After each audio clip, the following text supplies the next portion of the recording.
rapaz, eu sou a professora Bruna Oliveira de História e nesse momento nós vamos tratar sobre a democracia após o Estado Novo e o novo Getúlio. Percebam que está entre aspas, né? Porque nós já conhecemos a história do Getúlio como um ditador, então ele volta aqui em 1950, mas já como um bom velhinho. Calma que a gente vai desenvolver isso e eu vou explicando melhor para vocês. Primeiramente, vamos relembrar aqui a trajetória de Getúlio Vargas, né? Bom, Getúlio Vargas chega ao poder em 1930, com a promessa de ficar durante pouquíssimo tempo, até porque ele não tinha intenção de, digamos, ofender a gregos e troianos, muito pelo contrário. Ele falou assim, olha, houve um rompimento da política do café com leite, e aí, quando há esse rompimento da política do café com leite, ele se apresenta como uma nova solução e diz, calma, eu só vou colocar ordem na casa, eu não vou ficar muito tempo, não. E realmente, 15 anos para ele achou que não era nada, né? Então ele cria aí, dos anos de 1937 até 1945, 1934 até 1945, quando ele sai do poder, né? Quando a figura autoritária de Getúlio cai, porque na verdade nós estamos falando aí de um momento em que o mundo estava vivendo uma onda de repúdio ao que tinha acontecido na Segunda Guerra Mundial, né? Ou seja, as atrocidades cometidas pelos fascistas na Itália, as atrocidades cometidas pelos nazistas na Alemanha, e como Getúlio era muito afeito, né? Ou seja, ele tinha muita afeição, muito carinho, né, pelas ideias de Mussolini, ele tinha muita identificação com o fascismo. Então, nesse momento, em 1945, o povo diz, olha, basta, nós não queremos, o modelo que Getúlio estava propondo para nós nesse momento já não funciona mais, porque já houve tanta atrocidade no mundo, eu não quero mais uma, principalmente mais uma no poder, né? Porque Getúlio Vargas, lá em 1937, de 1934 até 1945, ele é um ditador, né? Ele institui aí, ele cria o estado de sítio, não dá essa liberdade que as pessoas pensam, e não estamos no estado democrático, estamos no estado de exceção. E eu quero trabalhar esse termo com vocês, né?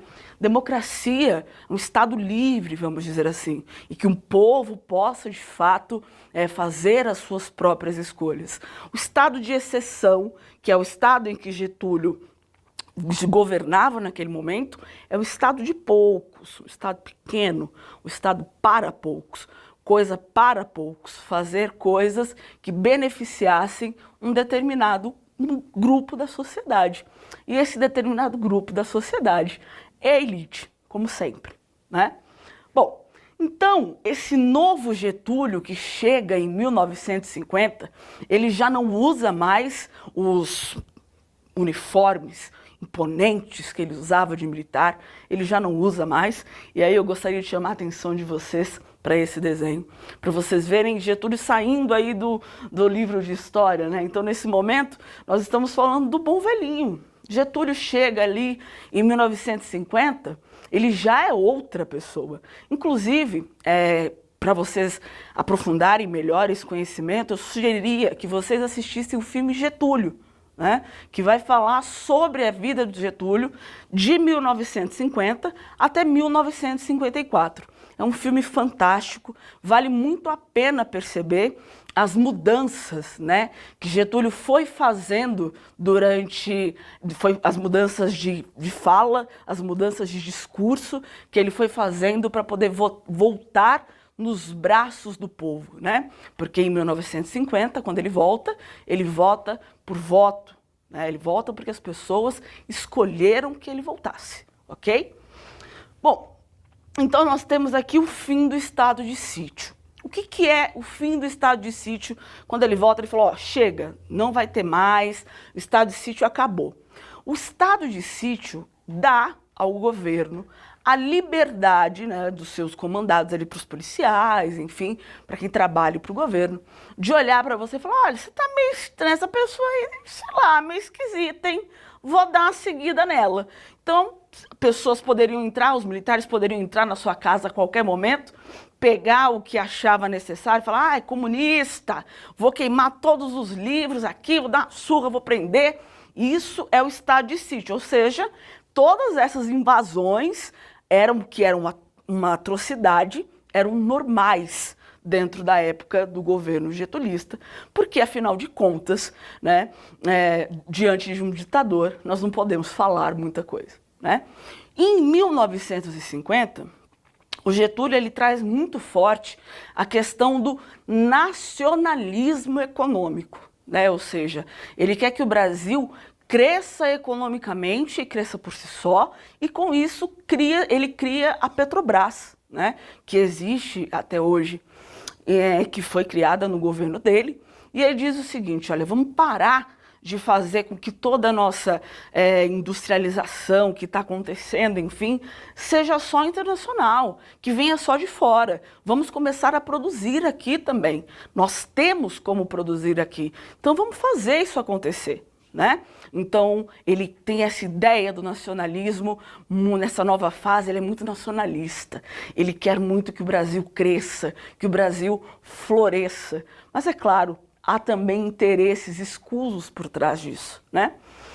Bom, e aí, no meio desse imbróglio do que é um Getúlio ditatorial para um Getúlio que agora se apresenta com um discurso mais manso, com uma fala menos altiva, que se apresenta, olha, estou aqui para dar para vocês agora um Estado democrático. Chega de repressão, chega de pessoas sendo coagidas nas suas casas ou nas ruas.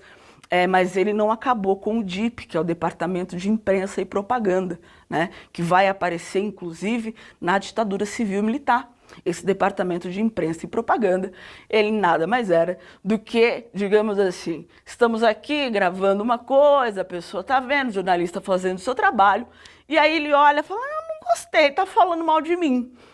Não gostei, vou banir, né? Então o DIP ele é um instrumento de censura, tá? O que é censurar alguma coisa? É proibir alguma coisa de maneira efetiva, ok? Então, assim, diante desse nacionalismo de Getúlio, começa a haver uma determinada insatisfação de outra parte da sociedade, que são os militares, né? Os militares, eles têm um sentimento, digamos, que a gente chama de entreguismo, né? Ou seja, vamos parar com isso, nacionalismo que nada, isso não funciona, nós precisamos de uma industrialização ampla, a gente precisa das tecnologias que venham de fora e etc. E aí começou-se a se articular dentro do próprio governo de Getúlio, digamos assim, uma parcela dos ministros que compunham ali o governo, ficaram absolutamente abismados, vão falar assim, olha, não dá para ser assim, tá? Chega de nacionalismo, ou você muda os seus ideais, ou então nós teremos que tomar o poder de você, né? Então, assim, os militares deram o seu recado. Ou esse discurso se flexibiliza, ou você vai ser retirado, não pelo povo, por nós, né? E aí é engraçado que um ditador agora está sendo chantageado por outro ditador. E aí ele fica meio, ah, nossa, o que vai acontecer agora, né? E é esse o marco. Então, em 1954, esse sentimento dos militares estava tão forte e o golpe que aconteceu em 1964 teria acontecido em 1954 se Getúlio Vargas não tivesse se suicidado, né? Para muitos historiadores, quando Getúlio Vargas se suicida e causa uma grande comoção, né? Porque o pai dos pobres morreu e a mãe dos ricos também, mas vamos focar aqui no pai dos pobres. Quando ele morre, inclusive eu gostaria que vocês pesquisassem imagens do enterro de Getúlio Vargas. As ruas foram tomadas, né? A população em peso compareceu para dar o seu último adeus ao Getúlio Vargas, né? Então, quando ele se mata, ele adia em 10 anos a ditadura civil-militar, que vai acontecer aí em 1964. E por que isso é tão importante, né? A morte de Getúlio e o adiamento da ditadura civil-militar é algo extremamente significativo, porque o nacionalismo econômico continuou ali acontecendo e nós não entregamos o país, né, da forma como queria-se para os estrangeiros, enfim, lá para fora. Mas é claro que isso vai causar determinado, digamos, descontentamento também de outras partes da sociedade, ok? Então isso não é assim um consenso. A figura de Getúlio, aliás, nunca chegaremos a um consenso, porque é uma figura controversa. E quando nós montamos e remontamos o quebra-cabeça histórico que é Getúlio Vargas, nós vamos sempre nós vamos enxergar de um jeito. Ao virarmos o quebra-cabeça, enxergaremos de outro. Enfim, e com o adiamento da ditadura militar, e agora? A República, de fato, é de todos? Bom, Getúlio Vargas, como eu disse, com as medidas trabalhistas, deu às pessoas a ideia de pertencimento. Então, sim, nesse momento, aqui, mesmo que teoricamente, a República é de todos. E o nosso resumo do bate-papo que tivemos é da democracia após o Estado Novo e o novo Getúlio. Falamos sobre como Getúlio se apresenta, né? Deixa de ser militar, um novo Getúlio, mais sensato, mais flexível, enfim, o fim do estado de sítio, o adiamento da ditadura civil-militar em 10 anos e a República agora começa a ser de todos, mesmo que de maneira controversa. Bom, e antes de encerrarmos, eu trouxe uma surpresa para vocês, que é a carta testamento que Getúlio escreve, carta essa que é responsável por esse nosso tópico aqui do adiamento da ditadura civil-militar em 10 anos. E eu gostaria de compartilhá-la com vocês. Bom, vamos lá. Mais uma vez, as forças e os interesses contra o povo coordenaram-se e desencadeiam sobre mim. Não me acusam, caluniam, não me condenam e não me dão direito de resposta. Precisam sufocar a minha voz e impedir a minha ação, para que eu não continue a defender como sempre defendi o povo e principalmente os humildes. Sigo o destino que me é imposto. Depois de decênios de domínio e expoliação dos grupos econômicos e financeiros internacionais, fiz-me chefe de uma revolução e venci. Iniciei o trabalho de libertação e instaurei o regime de liberdade social. Tive de renunciar. Voltei nos braços do povo. A campanha subterrânea dos grupos internacionais aliou-se à dos grupos nacionais revoltados contra o regime que garantia do trabalho. A lei dos lucros extraordinários foi detida no Congresso.